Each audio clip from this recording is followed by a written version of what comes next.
Art. एक लड़का रिजवान रोजाना अपने काम से घर लौटता था। उसका घर जंगल के उस पार था और वो हमेशा दिन के वक्त ही उस जंगल से गुजरता था। लेकिन उस दिन किस्मत को कुछ और ही मंजूर था।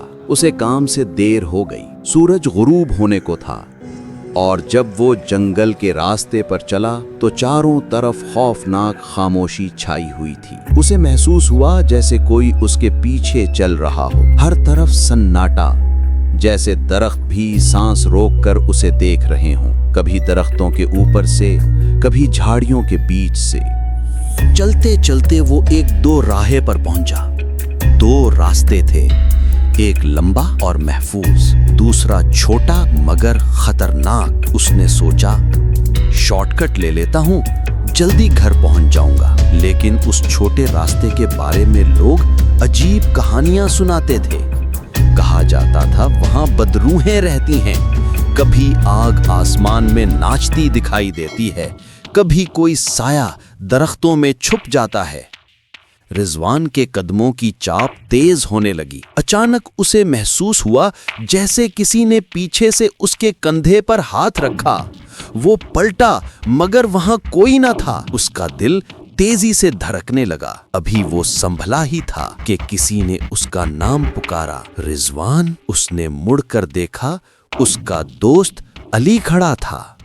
रिजवान बोला, अली भाई, आप यहाँ क्या कर रहे हैं? मगर अली खामोश रहा। उसका चेहरा दूसरी तरफ था। फिर आहिस्ता आहिस्ता वो एक दरख्त के पीछे छुप गया। रिजवान ने समझा शायद मजाक कर रहा है। वो दरख्त के पास गया मगर वहां कोई ना था। दरख्त के पीछे सिर्फ अंधेरा और सन्नाटा था। अब रिजवान की टांगें कांपने लगीं। वो वापस मुड़कर तेजी से चलने लगा। कुछ दूर गया तो फिर आवाज आई, रिजवान। इस बार उसका दोस्त अली फिर दिखाई दिया। रिजवान घबरा कर बोला, अली भाई, आप यहां कैसे? मगर अली जोर जोर से हंसने लगा। उसकी हंसी पूरे जंगल में गूंज उठी। रिजवान डर के मारे उसके करीब गया। जैसे ही उसने हाथ लगाया, अली गायब हो गया। रिजवान के पैरों तले जमीन निकल गई। वो भागता चला गया जंगल के बीचों बीच। भागते हुए उसे एक सिक्योरिटी कैंप नजर आया। वो भागकर उसके पास पहुंचा और गिरकर बेहोश हो गया। काफी देर बेहोश रहा और कोई वहां न आया मदद के लिए। और जब होश आया, वो कैंप की तरफ भागा और दरवाजा बजाने लगा, मगर वो लॉक्ड था। वहां कोई ना था। डर के मारे वो कैंप की छत पर चढ़ गया। जोर जोर से चीखने लगा, कोई है, मेरी मदद करो, कोई है। मगर कोई जवाब ना आया।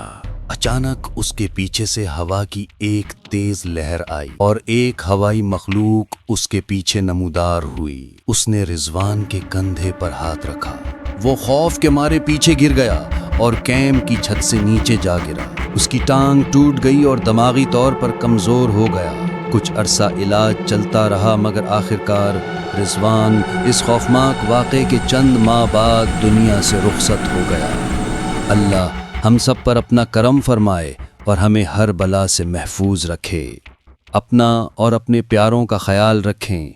जब भी कभी ऐसा मौका आए ज़िंदगी में तो हमेशा सेफ रास्ते का इंतखाब करें। नई हकीकी कहानी के साथ दोबारा हाजिर होंगे। आसिफ पी के को इजाज़त दें। लाइक, सब्सक्राइब और बेल आइकन ज़रूर दबाएं। अल्लाह हाफिज़।